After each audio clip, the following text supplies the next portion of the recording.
ಅಪ್ರತಿಮ ದೇಶಪ್ರೇಮಿ ಕಾಂಗ್ರೆಸ್ ಸ್ವಾತಂತ್ರ್ಯ ಹೋರಾಟದ ದಿಕ್ಕನ್ನು ಬದಲಿಸಿಕೊಂಡಾಗ ಕಾಂಗ್ರೆಸ್ಸಿನ ಹೋರಾಟದ ದಿಕ್ಕು ಹೇಗಿರಬೇಕು ಅನ್ನುವಂತಹ ಉದ್ದೇಶವನ್ನು ಇಟ್ಟು ಕಾಂಗ್ರೆಸ್ಸಿನ ಅಧ್ಯಕ್ಷರಾಗಿ ಅಧಿಕೃತವಾಗಿ ಚುನಾಯಿತರಾಗ್ತಾರೆ. ಇವರು ಸೋತ್ರೆ ನಾನು ಸೋತ ಹಾಗೆ ಅಂತ ಹೇಳಿ ಮಹಾತ್ಮ ಗಾಂಧಿ ಹೇಳಿದಾಗಲೂ ಕೂಡ ಸುಭಾಷ್ ಚಂದ್ರ ಬೋಸ್ ಕಾಂಗ್ರೆಸ್ಸಿನ ಅಧ್ಯಕ್ಷರಾಗ್ತಾರೆ. ದುರಂತ ಅವರು ರಾಜೀನಾಮೆ ಕೊಟ್ಟು ಹೋಗುವಂತಹ ಪರಿಸ್ಥಿತಿ ಬರುತ್ತೆ, ನಿರ್ಮಾಣ ಮಾಡ್ತಾರೆ. ಈ ದೇಶಕ್ಕೆ ಸ್ವಾತಂತ್ರ್ಯ ತರಬೇಕು ಅಂತ ಹೇಳಿ ಆಜಾದ್ ಹಿಂದ್ ಫೌಜ್ ಸಂಸ್ಥಾಪನೆ ಮಾಡಿದಾಗ ದೇಶದಲ್ಲಿ ಮೊದಲ ಮಹಿಳಾ ಆರ್ಮಿಯನ್ನ ಕಟ್ಟಿದ್ದು ಸುಭಾಷ್ ಚಂದ್ರ ಬೋಸ್, ಬ್ರಿಟಿಷರು ಕಟ್ಟಿರಲಿಲ್ಲ. 1945ರಿಂದ 48ರವರೆಗೆ ಏನು 39ರಿಂದ 45ರವರೆಗೆ ಸೆಕೆಂಡ್ ವರ್ಲ್ಡ್ ವಾರ್ ಆಯಿತು. ಸುಭಾಷ್ ಚಂದ್ರ ಬೋಸ್ ಅವರ ಆಜಾದ್ ಹಿಂದ್ ಫೌಜ್ ಅಂತಾರಾಷ್ಟ್ರೀಯ ಮಟ್ಟದಲ್ಲಿ ರಾಷ್ಟ್ರದ ಸ್ವಾತಂತ್ರ್ಯಕ್ಕೆ ಏನು ಮಾಡಬೇಕು ಅಂತ ಹೇಳಿ ಫಾರಿನ್ ಪಾಲಿಸಿಯನ್ನ ಅವತ್ತೇ ಹಾಕಿಕೊಟ್ಟವು. ಯಾವಾಗ 1945ರಲ್ಲಿ ಸೆಕೆಂಡ್ ವರ್ಲ್ಡ್ ವಾರ್ ಕ್ಲೋಸ್ ಆಯಿತು, ಭಾರತಕ್ಕೆ ಸ್ವಾತಂತ್ರ್ಯ ಯಾಕೆ ಕೊಡಬೇಕು ಅನ್ನೋದು ಬಹುಮುಖ್ಯ ಕಾರಣ ಆಜಾದ್ ಹಿಂದ್ ಫೌಜ್ ಭಾರತೀಯ ಸೈನಿಕರಲ್ಲಿ ಏನು ಭಾವನೆಯನ್ನ ಹುಟ್ಟು ಹಾಕಿದೆ, ಇನ್ನು ಮುಂದೆ ಭಾರತ ದೇಶದಲ್ಲಿ ಬ್ರಿಟಿಷ್ ಆಡಳಿತವನ್ನ ನಡೆಸಲಿಕ್ಕೆ ಸಾಧ್ಯ ಇಲ್ಲ ಅನ್ನೋ ನಿರ್ಣಯಕ್ಕೆ ಬರಲಿಕ್ಕೆ ಕಾರಣ ಆಯಿತು. ಹಾಗಾಗಿ ಭಾರತಕ್ಕೆ ಬ್ರಿಟಿಷರು ಸ್ವಾತಂತ್ರ್ಯ ಕೊಟ್ಟಿದ್ದು ಅದು ಪುಕ್ಸಟ್ಟೆ ಅಲ್ಲ, ಅವರ ಆ ಮನಸ್ಥಿತಿನ ತರಲಿಕ್ಕೆ ಆಜಾದ್ ಹಿಂದ್ ಫೌಜ್ ಬಹಳ ದೊಡ್ಡ ಕಾರಣ ಆಗಿದೆ. ಅದರ ಪ್ರೇರಣೆ ಸುಭಾಷ್ ಚಂದ್ರ ಬೋಸ್. ಇತಿಹಾಸವನ್ನ ತಿಳ್ಕೊಂಡವನು ಮಾತ್ರ ಇತಿಹಾಸವನ್ನ ನಿರ್ಮಾಣ ಮಾಡಬಲ್ಲ. ಇವತ್ತಿನ ಯುವ ಜನತೆಗೆ ಸುಭಾಷ್ ಚಂದ್ರ ಬೋಸ್ ಅವರ ವಿಚಾರಧಾರೆ ಗೊತ್ತಾಗಬೇಕು. ಅದಕ್ಕಾಗಿ ಆತ್ಮೀಯರಾಗಿರುವಂತಹ ರೂಪಾ ಅಯ್ಯರ್ ಅವರು ಇಡೀ ಯುವ ಸಮೂಹಕ್ಕೆ ಪ್ರೇರಣೆ ನೀಡುವಂತಹ ಚಿತ್ರವನ್ನ ಏನು ನಿರ್ಮಾಣ ಮಾಡಿದ್ದಾರೆ, ಇದು ಪ್ರತಿಯೊಬ್ಬರು ನೋಡಬೇಕು ಅಂತ ಹೇಳಿ ನಾನು ಭಾವಿಸ್ತೇನೆ. ಅಪ್ರತಿಮ ದೇಶಪ್ರೇಮಿ ಕಾಂಗ್ರೆಸ್ ಸ್ವಾತಂತ್ರ್ಯ ಹೋರಾಟದ ದಿಕ್ಕನ್ನು ಬದಲಿಸಿಕೊಂಡಾಗ ಕಾಂಗ್ರೆಸ್ಸಿನ ಹೋರಾಟದ ದಿಕ್ಕು ಹೇಗಿರಬೇಕು ಅನ್ನುವಂತಹ ಉದ್ದೇಶವನ್ನ ಇಟ್ಟು ಕಾಂಗ್ರೆಸ್ಸಿನ ಅಧ್ಯಕ್ಷರಾಗಿ ಅಧಿಕೃತವಾಗಿ ಚುನಾಯಿತರಾಗ್ತಾರೆ. ಇವರು ಸೋತ್ರೆ ನಾನು ಸೋತ ಹಾಗೆ ಅಂತ ಹೇಳಿ ಮಹಾತ್ಮ ಗಾಂಧಿ ಹೇಳಿದಾಗಲೂ ಕೂಡ ಸುಭಾಷ್ ಚಂದ್ರ ಬೋಸ್ ಕಾಂಗ್ರೆಸ್ಸಿನ ಅಧ್ಯಕ್ಷರಾಗ್ತಾರೆ. ದುರಂತ ಅವರು ರಾಜೀನಾಮೆ ಕೊಟ್ಟು ಹೋಗುವಂತಹ ಪರಿಸ್ಥಿತಿ ಬರುತ್ತೆ, ನಿರ್ಮಾಣ ಮಾಡ್ತಾರೆ.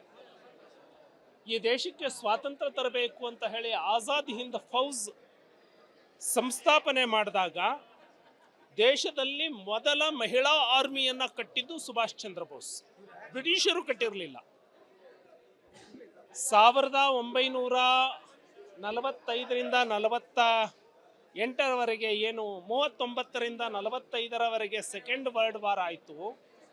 ಸುಭಾಷ್ ಚಂದ್ರ ಬೋಸ್ ಅವರ ಆಜಾದ್ ಹಿಂದ್ ಫೌಜ್ ಅಂತಾರಾಷ್ಟ್ರೀಯ ಮಟ್ಟದಲ್ಲಿ ರಾಷ್ಟ್ರದ ಸ್ವಾತಂತ್ರ್ಯಕ್ಕೆ ಏನು ಮಾಡಬೇಕು ಅಂತ ಹೇಳಿ ಫಾರಿನ್ ಪಾಲಿಸಿಯನ್ನ ಅವತ್ತೇ ಹಾಕಿಕೊಟ್ಟವು. ಯಾವಾಗ 1945ರಲ್ಲಿ ಸೆಕೆಂಡ್ ವರ್ಲ್ಡ್ ವಾರ್ ಕ್ಲೋಸ್ ಆಯಿತು, ಭಾರತಕ್ಕೆ ಸ್ವಾತಂತ್ರ್ಯ ಯಾಕೆ ಕೊಡಬೇಕು ಅನ್ನೋದು ಬಹುಮುಖ್ಯ ಕಾರಣ ಆಜಾದ್ ಹಿಂದ್ ಫೌಜ್ ಭಾರತೀಯ ಸೈನಿಕರಲ್ಲಿ ಏನು ಭಾವನೆಯನ್ನ ಹುಟ್ಟು ಹಾಕಿದೆ, ಇನ್ನು ಮುಂದೆ ಭಾರತ ದೇಶದಲ್ಲಿ ಬ್ರಿಟಿಷ್ ಆಡಳಿತವನ್ನ ನಡೆಸಲಿಕ್ಕೆ ಸಾಧ್ಯ ಇಲ್ಲ ಅನ್ನೋ ನಿರ್ಣಯಕ್ಕೆ ಬರಲಿಕ್ಕೆ ಕಾರಣ ಆಯಿತು. ಹಾಗಾಗಿ ಭಾರತಕ್ಕೆ ಬ್ರಿಟಿಷರು ಸ್ವಾತಂತ್ರ್ಯ ಕೊಟ್ಟಿದ್ದು ಅದು ಪುಕ್ಸಟ್ಟೆ ಅಲ್ಲ, ಅವರ ಆ ಮನಸ್ಥಿತಿನ ತರಲಿಕ್ಕೆ ಆಜಾದ್ ಹಿಂದ್ ಫೌಜ್ ಬಹಳ ದೊಡ್ಡ ಕಾರಣ ಆಗಿದೆ. ಅದರ ಪ್ರೇರಣೆ ಸುಭಾಷ್ ಚಂದ್ರ ಬೋಸ್. ಇತಿಹಾಸವನ್ನ ತಿಳ್ಕೊಂಡವನು ಮಾತ್ರ ಇತಿಹಾಸವನ್ನ ನಿರ್ಮಾಣ ಮಾಡಬಲ್ಲ. ಇವತ್ತಿನ ಯುವ ಜನತೆಗೆ ಸುಭಾಷ್ ಚಂದ್ರ ಬೋಸ್ ಅವರ ವಿಚಾರಧಾರೆ ಗೊತ್ತಾಗಬೇಕು. ಅದಕ್ಕಾಗಿ ಆತ್ಮೀಯರಾಗಿರುವಂತಹ ರೂಪಾ ಅಯ್ಯರ್ ಅವರು ಇಡೀ ಯುವ ಸಮೂಹಕ್ಕೆ ಪ್ರೇರಣೆ ನೀಡುವಂತಹ ಚಿತ್ರವನ್ನ ಏನು ನಿರ್ಮಾಣ ಮಾಡಿದ್ದಾರೆ, ಇದು ಪ್ರತಿಯೊಬ್ಬರು ನೋಡಬೇಕು ಅಂತ ಹೇಳಿ ನಾನು ಭಾವಿಸ್ತೇನೆ. ಅಪ್ರತಿಮ ದೇಶಪ್ರೇಮಿ ಕಾಂಗ್ರೆಸ್ ಸ್ವಾತಂತ್ರ್ಯ ಹೋರಾಟದ ದಿಕ್ಕನ್ನ ಬದಲಿಸಿಕೊಂಡಾಗ ಕಾಂಗ್ರೆಸ್ಸಿನ ಹೋರಾಟದ ದಿಕ್ಕು ಹೇಗಿರಬೇಕು ಅನ್ನುವಂತಹ ಉದ್ದೇಶವನ್ನ ಇಟ್ಟು ಕಾಂಗ್ರೆಸ್ಸಿನ ಅಧ್ಯಕ್ಷರಾಗಿ ಅಧಿಕೃತವಾಗಿ ಚುನಾಯಿತರಾಗ್ತಾರೆ. ಇವರು ಸೋತ್ರೆ ನಾನು ಸೋತ ಹಾಗೆ ಅಂತ ಹೇಳಿ ಮಹಾತ್ಮ ಗಾಂಧಿ ಹೇಳಿದಾಗಲೂ ಕೂಡ ಸುಭಾಷ್ ಚಂದ್ರ ಬೋಸ್ ಕಾಂಗ್ರೆಸ್ಸಿನ ಅಧ್ಯಕ್ಷರಾಗ್ತಾರೆ. ದುರಂತ ಅವರು ರಾಜೀನಾಮೆ ಕೊಟ್ಟು ಹೋಗುವಂತಹ ಪರಿಸ್ಥಿತಿ ಬರುತ್ತೆ, ನಿರ್ಮಾಣ ಮಾಡ್ತಾರೆ. ಈ ದೇಶಕ್ಕೆ ಸ್ವಾತಂತ್ರ್ಯ ತರಬೇಕು ಅಂತ ಹೇಳಿ ಆಜಾದ್ ಹಿಂದ್ ಫೌಜ್ ಸಂಸ್ಥಾಪನೆ ಮಾಡಿದಾಗ ದೇಶದಲ್ಲಿ ಮೊದಲ ಮಹಿಳಾ ಆರ್ಮಿಯನ್ನ ಕಟ್ಟಿದ್ದು ಸುಭಾಷ್ ಚಂದ್ರ ಬೋಸ್, ಬ್ರಿಟಿಷರು ಕಟ್ಟಿರಲಿಲ್ಲ. 1945ರಿಂದ 48ರವರೆಗೆ ಏನು 39ರಿಂದ 45ರವರೆಗೆ ಸೆಕೆಂಡ್ ವರ್ಲ್ಡ್ ವಾರ್ ಆಯಿತು. ಸುಭಾಷ್ ಚಂದ್ರ ಬೋಸ್ ಅವರ ಆಜಾದ್ ಹಿಂದ್ ಫೌಜ್ ಅಂತಾರಾಷ್ಟ್ರೀಯ ಮಟ್ಟದಲ್ಲಿ ರಾಷ್ಟ್ರದ ಸ್ವಾತಂತ್ರ್ಯಕ್ಕೆ ಏನು ಮಾಡಬೇಕು ಅಂತ ಹೇಳಿ ಫಾರಿನ್ ಪಾಲಿಸಿಯನ್ನ ಅವತ್ತೇ ಹಾಕಿಕೊಟ್ಟವು. ಯಾವಾಗ 1945ರಲ್ಲಿ ಸೆಕೆಂಡ್ ವರ್ಲ್ಡ್ ವಾರ್ ಕ್ಲೋಸ್ ಆಯಿತು, ಭಾರತಕ್ಕೆ ಸ್ವಾತಂತ್ರ್ಯ ಯಾಕೆ ಕೊಡಬೇಕು ಅನ್ನೋದು ಬಹುಮುಖ್ಯ ಕಾರಣ ಆಜಾದ್ ಹಿಂದ್ ಫೌಜ್ ಭಾರತೀಯ ಸೈನಿಕರಲ್ಲಿ ಏನು ಭಾವನೆಯನ್ನ ಹುಟ್ಟು ಹಾಕಿದೆ, ಇನ್ನು ಮುಂದೆ ಭಾರತ ದೇಶದಲ್ಲಿ ಬ್ರಿಟಿಷ್ ಆಡಳಿತವನ್ನ ನಡೆಸಲಿಕ್ಕೆ ಸಾಧ್ಯ ಇಲ್ಲ ಅನ್ನೋ ನಿರ್ಣಯಕ್ಕೆ ಬರಲಿಕ್ಕೆ ಕಾರಣ ಆಯಿತು. ಹಾಗಾಗಿ ಭಾರತಕ್ಕೆ ಬ್ರಿಟಿಷರು ಸ್ವಾತಂತ್ರ್ಯ ಕೊಟ್ಟಿದ್ದು ಅದು ಸೆಟ್ಟೆ ಅಲ್ಲ, ಅವರ ಆ ಮನಸ್ಥಿತಿನ ತರಲಿಕ್ಕೆ ಆಜಾದ್ ಹಿಂದ್ ಫೌಜ್ ಬಹಳ ದೊಡ್ಡ ಕಾರಣ ಆಗಿದೆ. ಅದರ ಪ್ರೇರಣೆ ಸುಭಾಷ್ ಚಂದ್ರ ಬೋಸ್. ಇತಿಹಾಸವನ್ನ ತಿಳ್ಕೊಂಡವನು ಮಾತ್ರ ಇತಿಹಾಸವನ್ನ ನಿರ್ಮಾಣ ಮಾಡಬಲ್ಲ. ಇವತ್ತಿನ ಯುವ ಜನತೆಗೆ ಸುಭಾಷ್ ಚಂದ್ರ ಬೋಸ್ ಅವರ ವಿಚಾರಧಾರೆ ಗೊತ್ತಾಗಬೇಕು. ಅದಕ್ಕಾಗಿ ಆತ್ಮೀಯರಾಗಿರುವಂತಹ ರೂಪಾ ಅಯ್ಯರ್ ಅವರು ಇಡೀ ಯುವ ಸಮೂಹಕ್ಕೆ ಪ್ರೇರಣೆ ನೀಡುವಂತಹ ಚಿತ್ರವನ್ನ ಏನು ನಿರ್ಮಾಣ ಮಾಡಿದ್ದಾರೆ, ಇದು ಪ್ರತಿಯೊಬ್ಬರು ನೋಡಬೇಕು ಅಂತ ಹೇಳಿ ನಾನು ಭಾವಿಸ್ತೇನೆ. ಅಪ್ರತಿಮ ದೇಶ ಪ್ರೇಮಿ ಕಾಂಗ್ರೆಸ್ ಸ್ವಾತಂತ್ರ್ಯ ಹೋರಾಟದ ದಿಕ್ಕನ್ನ ಬದಲಿಸಿಕೊಂಡಾಗ ಕಾಂಗ್ರೆಸ್ಸಿನ ಹೋರಾಟದ ದಿಕ್ಕು ಹೇಗಿರಬೇಕು ಅನ್ನುವಂತಹ ಉದ್ದೇಶವನ್ನ ಇಟ್ಟು ಕಾಂಗ್ರೆಸ್ಸಿನ ಅಧ್ಯಕ್ಷರಾಗಿ ಅಧಿಕೃತವಾಗಿ ಚುನಾಯಿತರಾಗ್ತಾರೆ. ಇವರು ಸೋತ್ರೆ ನಾನು ಸೋತ ಹಾಗೆ ಅಂತ ಹೇಳಿ ಮಹಾತ್ಮ ಗಾಂಧಿ ಹೇಳಿದಾಗಲೂ ಕೂಡ ಸುಭಾಷ್ ಚಂದ್ರ ಬೋಸ್ ಕಾಂಗ್ರೆಸ್ಸಿನ ಅಧ್ಯಕ್ಷರಾಗ್ತಾರೆ. ದುರಂತ ಅವರು ರಾಜೀನಾಮೆ ಕೊಟ್ಟು ಹೋಗುವಂತಹ ಪರಿಸ್ಥಿತಿ ಬರುತ್ತೆ, ನಿರ್ಮಾಣ ಮಾಡ್ತಾರೆ.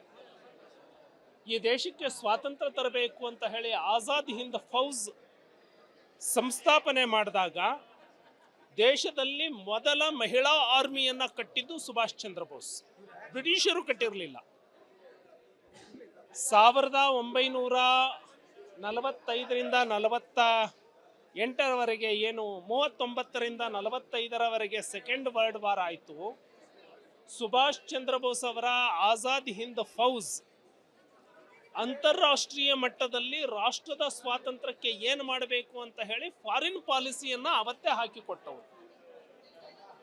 ಯಾವಾಗ 1945ರಲ್ಲಿ ಸೆಕೆಂಡ್ ವರ್ಲ್ಡ್ ವಾರ್ ಕ್ಲೋಸ್ ಆಯಿತು, ಭಾರತಕ್ಕೆ ಸ್ವಾತಂತ್ರ್ಯ ಯಾಕೆ ಕೊಡಬೇಕು ಅನ್ನೋದು ಬಹುಮುಖ್ಯ ಕಾರಣ ಆಜಾದ್ ಹಿಂದ್ ಫೌಜ್ ಭಾರತೀಯ ಸೈನಿಕರಲ್ಲಿ ಏನು ಭಾವನೆಯನ್ನ ಹುಟ್ಟು ಹಾಕಿದೆ, ಇನ್ನು ಮುಂದೆ ಭಾರತ ದೇಶದಲ್ಲಿ ಬ್ರಿಟಿಷ್ ಆಡಳಿತವನ್ನ ನಡೆಸಲಿಕ್ಕೆ ಸಾಧ್ಯ ಇಲ್ಲ ಅನ್ನೋ ನಿರ್ಣಯಕ್ಕೆ ಬರಲಿಕ್ಕೆ ಕಾರಣ ಆಯಿತು.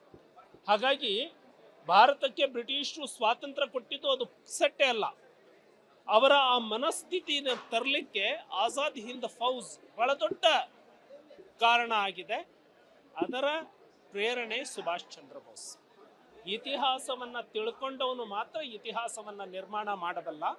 ಇವತ್ತಿನ ಯುವ ಜನತೆಗೆ ಸುಭಾಷ್ ಚಂದ್ರ ಬೋಸ್ ಅವರ ವಿಚಾರಧಾರೆ ಗೊತ್ತಾಗಬೇಕು. ಅದಕ್ಕಾಗಿ ಆತ್ಮೀಯರಾಗಿರುವಂತಹ ರೂಪಾ ಅಯ್ಯರ್ ಅವರು ಇಡೀ ಯುವ ಸಮೂಹಕ್ಕೆ ಪ್ರೇರಣೆ ನೀಡುವಂತಹ ಚಿತ್ರವನ್ನ ಏನು ನಿರ್ಮಾಣ ಮಾಡಿದ್ದಾರೆ, ಇದು ಪ್ರತಿಯೊಬ್ಬರು ನೋಡಬೇಕು ಅಂತ ಹೇಳಿ ನಾನು ಭಾವಿಸ್ತೇನೆ.